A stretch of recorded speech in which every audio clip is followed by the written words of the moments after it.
इस वीडियो में हम आप लोगों को बताने जा रहे हैं कि जो compounding provisions of contravention of under FEMA act के अंतर्गत जब किसी भी प्रोविजन का कॉन्ट्रावेंशन हो जाता है तो उसके बारे में हम इस वीडियो में देखेंगे, संक्षिप्त में जानेंगे कि उसमें क्या क्या पेनाल्टी है, क्या क्या प्रावधान है। तो समरी के रूप में इस वीडियो को हम देखेंगे और कोशिश करेंगे कि कम से कम समय में इसको हम पूरी तरह से समझ पाएँ। टेन्योर ऑफ इसमें एक होता है कन्वर्टिबल नोट होता है, तो इसको इक्विटी में चेंज करने का जो टेन्योर होता है वो 10 साल का होता है, जो कि अर्लियर 5 साल का था। ठीक है, कन्वर्टिबल नोट जो है वो इक्विटी में कितने साल के बाद में चेंज हो जाता है? 10 साल के बाद में। अगर किसी भी application for the compounding contravention of FEMA act, अगर फेमा एक्ट के तहत अगर कोई कंट्रावेंशन हो गया है किसी प्रोविजन का, तो उसकी एप्लीकेशन फीस क्या है? तो उसकी एप्लीकेशन जो फीस है वो 5,000 रुपये है, जिसको बाई वे ऑफ डीडी या अन्य जो भी अवेलेबल साधन है उसके माध्यम से की जा सकती है।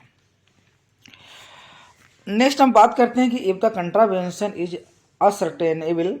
जहाँ पर कंट्रावेंशन आइडेंटिफाई हो जाता है, अमाउंट में आइडेंटिफाई हो जाता है, जहाँ पर सम में आइडेंटिफाई हो जाता है, तो वहाँ पर जो पेनाल्टी जाती है वो 3 टाइम ऑफ इन्वॉल्व अमाउंट की, जो कंट्रावेंशन में जितनी अमाउंट इन्वॉल्व है उसकी 3 टाइम पेनाल्टी के रूप में जाएगी, और 5 साल की जेल या फिर दोनों, इन मतलब या तो 3 टाइम पेनाल्टी पड़ेगी या 5 साल का जेल होगा, या फिर ये दोनों चीज़ें हो सकती हैं। जहाँ पर बात करते हैं कि if the sum of contravention is not ascertainable, जहाँ पर ये आइडेंटिफाई नहीं हो पाता है कि कितनी अमाउंट इसमें इन्वॉल्व है,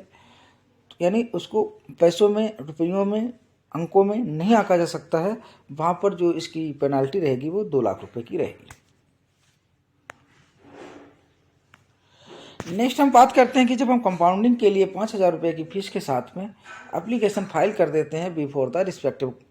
अथॉरिटी, तो रिस्पेक्टिव अथॉरिटी की ये जिम्मेदारी होती है कि वो 180 के दिन में अपना डिसीजन दे। यानी कंपाउंडिंग एप्लीकेशन फाइल करने के बाद में रिस्पेक्टिव अथॉरिटी के पास में, तो उसके पास में 180 दिन के अंदर उसको डिसीजन देना पड़ेगा। ठीक है, कहना कंपाउंडिंग फीस करने, जो कंपाउंडिंग एप्लीकेशन का निस्तारण है वो 180 दिन के अंदर करना पड़ेगा। Period for payment of compounding the contravention from the date of the order compounding of such contravention, अगर जो भी कंट्रावेंशन हुआ है तो उसका जो भी आर्डर दिया गया, जो भी 180 दिन के अंदर जो निर्णय दिया गया है, जो डिसीजन दिया गया है, जो कंपाउंडिंग एप्लीकेशन का निस्तारण किया गया है, तो उसका जो डिसीजन दिया गया है तो उसमें जो भी पेनाल्टी दी गई है वो 15 दिन के अंदर जमा करनी होगी, 15 दिनों के अंदर डिपॉजिट करनी होगी। अदरवाइज ये मैटर कहाँ ट्रांसफ़र हो जाएगा? If the comply of the order, अगर एक ऑर्डर कंप्लाई करने में फेल हो जाता है, यानी कि जो ऑर्डर दिया गया था उसको 15 दिन के अंदर कंप्लाई करने में फेल हो जाता है, तो ये मैटर डीए के पास में चला जाएगा, यानी डायरेक्टरेट ऑफ इन्फोर्समेंट के लिए रेफर कर दिया जाएगा।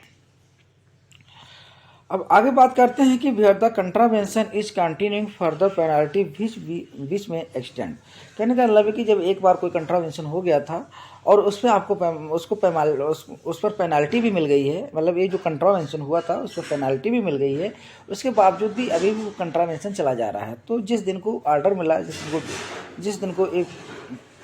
फिक्स किया गया कि इस डेट को कंट्रावेंशन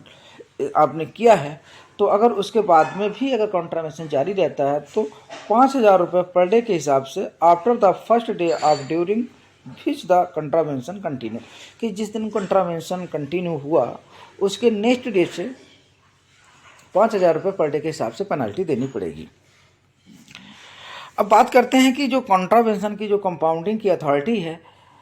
तो उसको कौन है? Power of the compounding of contravention under FEMA 1999, तो इसमें ईडी और आरबीआई है। ईडी का मतलब है directorate of enforcement, directorate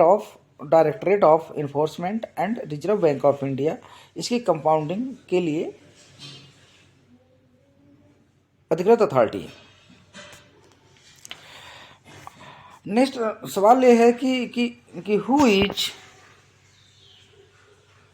who can file the application compounding provision of contravention under FEMA act, FEMA act के तहत जो कंट्रावेंशन के लिए एप्लीकेशन है वो कौन फाइल कर सकता है? तो कौन फाइल कर सकता है कंपाउंडिंग के लिए? तो वो कोई भी व्यक्ति फाइल कर सकता है जिसने फेमा एक्ट की प्रोविजंस को कंट्रावेंट किया हो। अब बात आती है कि इसकी कंट्रावेंशन की जो एप्लीकेशन है वो कहाँ पर दी जा सकती है। तो वो किसी भी रिस्पेक्टिव रीजनल ऑफिस, आरबीआई के किसी भी रिस्पेक्टिव रीजनल ऑफिस में दिया जा सकता है कंपाउंडिंग एप्लीकेशन,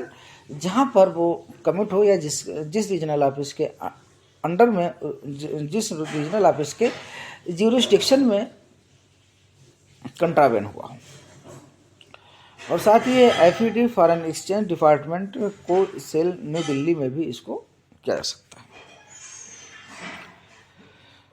नेक्स्ट है कि contravention complete by any person within 3 years from the date of the last contravention which a similar contravention found. अगर 3 साल के अंदर सेम कंट्रावेंशन अगर रिपीट होता है तो वो कंपाउंडेबल नहीं है, मतलब उसमें आपको पेनाल्टी मिलना निश्चित है, पेनाल्टी ही मिलेगी।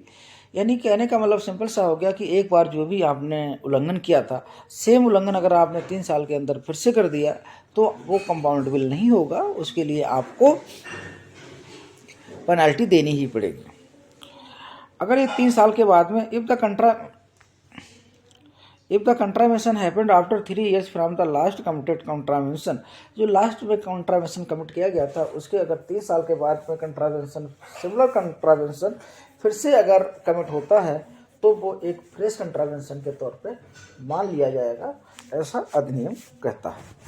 अगर बात करें तो इसमें जो पेनाल्टी की अगर बात करें तो इसमें पेनाल्टी जो होती है वो 10,000 रुपये से लेकर के 5,000 रुपये तक की पेनाल्टी होती है। Penalty shall be levied for the contravention of the provision और under FEMA act 1999। FEMA act की प्रोविजन का अगर कोई भी कंट्रावेंशन होता है तो उसमें जो पेनाल्टी के तौर पर अगर देखा जाए,